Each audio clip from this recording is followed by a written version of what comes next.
sheet is there. Just because people were leaving and I didn't get it copied off yesterday, you guys are just going to print out your own quote sheet due Tuesday we get back. Remember, quoting or handwriting.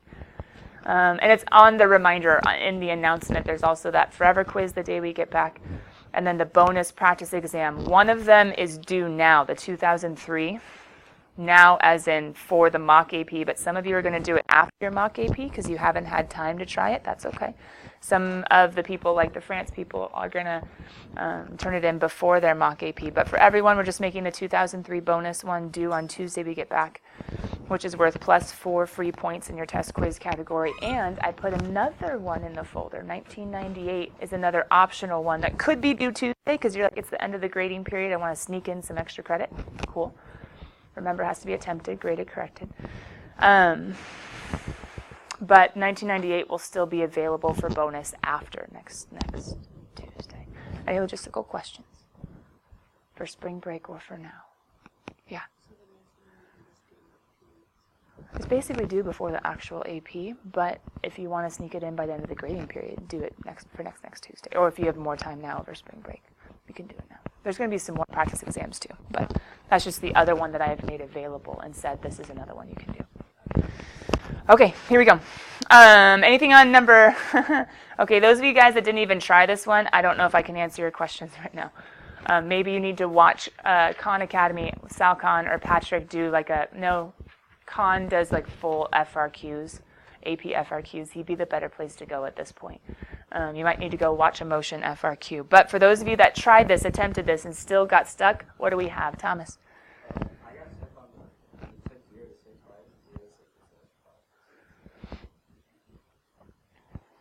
Right here? Yeah, because it's in their answer key, they did the word, but their interval, the integral was 0 to 6. I took 5 to 6. This is supposed to be below the line? Well, they're asking when it's farthest to the left, meaning when the overall displacement has moved it farthest left from the original starting point. So you had to consider it in intervals like 0 to 3 and 3 to 5 and 5 to 6. You had to consider it in little bits and pieces because there's like a massive negative displacement, a massive movement to the left, this area, and then a little bit of a movement right, and then more movement left. And so since they had to think about the entire 0 to 6, they were considering starting at their initial, which their initial was at, you have 0 because that's where the -2 is. But as you start from 0, you can think of it piece by piece. We just can't start at 5 because this is the only position that we know. Does that make sense? The other ones we have to find with the integrals. Then we can go ahead and consider. But yeah, the reason they had to start at 0 was because that's the initial position as far as the integral. And think integration is net change. If I want to find at 6, I have to start at what I know, which is 0. If I want at 3, I have to start at what I know, which is 0. Anything else on A, B, C, or D I can explain or justify or clarify for you? FRQ number 5. Hey, pause. For those of you guys that got like less than 10 points on all of your FRQs, do you see there are 2 just for drawing little baby tangents? We get all the points we can. 2 points can be the difference between a 1 and a 2 and a 2 and a 3, a 3 and a 4 and a 4 and a 5. Does that make sense? So we don't just don't draw baby tangents, and if not, go back and review with videos. But you guys know this. Some of you need to try a little harder. AJ. For 5B, yeah. On the key, I don't know where they got the negative from the negative in front of E. Well, they didn't bring it down, because see? Do you mean where they got the C? They named him K. They plugged in the clue. Okay. So, but first of all, it makes sense why there's a constant in front. They just named it K instead of C, but either way.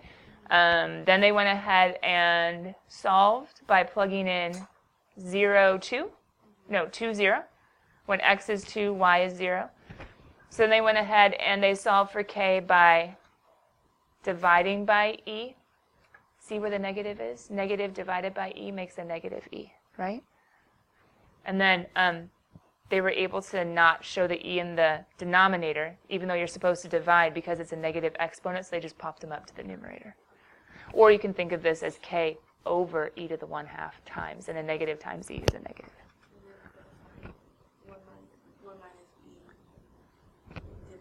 How they got. You can stick it to the man. So remember, your answer doesn't necessarily need to look perfectly like theirs. So once you figured out this, you can come back to this, right? And you can say y is equal to, because that's the point. We just have to get y by itself based on the directions, because the directions say y equals. So I had to get y by itself. So then here, y equals, add the 1. And then, well, yeah, but you don't necessarily have to show that, because you could have just plugged in the k. So adding the 1, and then my k would be negative e to the 1/2 e to the negative 1 over x. You could have stopped. That's okay. It's not a multiple choice. You don't have to say, like, oh, common bases, I can add the exponents. But you could. You just didn't have to. Any other questions on number 5, A, B, C? When you see, you think on letter C, after you solved and got y equals, what do we think about if x is going to infinity? Oh, come on, who dominates? Come on, who dominates? What are we doing? No, but in general, x goes to infinity. Why am I talking about dominators? Degree tests, right? Degree tests. So then you guys were just looking at, and AJ was just saying, it's an e to the. Yeah, it's an e to the. So if I go to infinity, isn't that my little guy going to infinity? What's 1 over infinity? 0, right?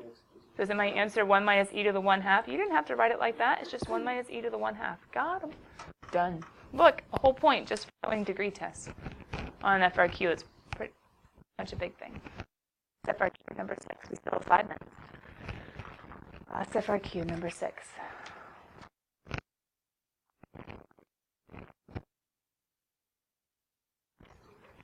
Yeah. Do you guys see how they stuck it to the man too? Do you see that? Y minus y1 equals m. I just added that y1 to the other side and said forget it. They stick it to the man also. I'm going to B for Ruth. Thomas, was there something else you needed? Yes, C. Okay, so let's start with B and go to C. Critical point is like a critical number, which means derivative equals 0 or d. And oh, they gave us the derivative. So what we could technically do is pitchfork. If they gave us the derivative and we're looking for the critical point, we can go ahead and say, sweet, that's the derivative. So set the top equal to 0. Those will be the zeros, or the smooth turns. And then the bottom, DNEs, those will be the sharp turns. But either way, looking for the zeros and DNEs of the first derivative to get critical points. You guys did that, hopefully pretty. Subtract 1, divide by a negative e to the power of both sides.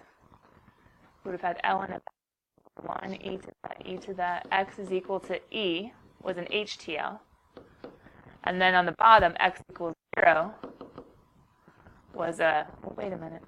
Did 0 even exist? Ooh. Included, so forget the 0, never mind. Because my domain was x greater than 0, forget the 0. Have is e, and then they say determine whether this point is a relative min or relative max or neither. So we have 2 options. One option is take that critical number e, found by the zeros and DNEs of the first derivative in the domain. Realize, I'm starting at 0. I'm only looking above 0 because of my domain. I can look at my first derivative, and I can plug in something smaller than e, and I know it's kind of tricky if you're doing this without a calculator, but ln of e equals 1. So before e is something lower than is going to be a positive, but above e is going to be greater than 1. 1 minus greater than 1 is that's one way. But something like, I don't know how to plug in before and after e through an ln. It's a relative max because of the first derivative test. I have f, and I have f prime changing signs from positive. I've also done the second degree test to the second derivative. But to do that, you would find the second derivative. So we would have had to do the second derivative is equal to bottom top d bottom all over bottom squared. It starts to get kind of messy. But you could go ahead and plug in e. I just think a lot of you with e's, this would have been way harder this time. realizing that this is some sort of negative number, which it did end up being concave down, so it also shows a max. They ended up using the second derivative test. Oh no, they used the first derivative. But see how they put the critical number and the sign change? You have to have both. You have to show it's a critical number and say that the sign change. That would have been for the justification, but you could have gotten 2 points even if your justification sucked. Hopefully it doesn't. And then letter C, Thomas, I see them doing concavity. That derivative I just showed with the quotient rule, top d bottom over bottom squared. They made it all nice and pretty and simplified. Let's see why. They were asking you to find the points of inflection. Well, points of inflection, we have to find zeros or DNEs of the second derivative. So you need this simplified to do that. But once we have our second derivative, we can just do pitchfork. But remember, pitchfork only finds possible inflection points. 0 set equal to 0. That's just 0, which is not in the not in the domain. So forget him. But on top, we would add the 3, divide by 2. E to the.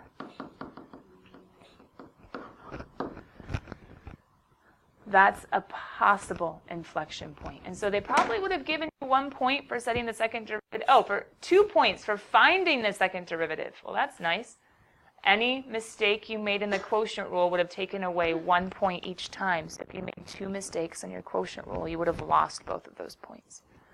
If you only made 1 mistake, you would still have gotten 1 point. Here's the awkward thing. Oh, they didn't say justify. You would have been lucky. Man, that rarely ever happens.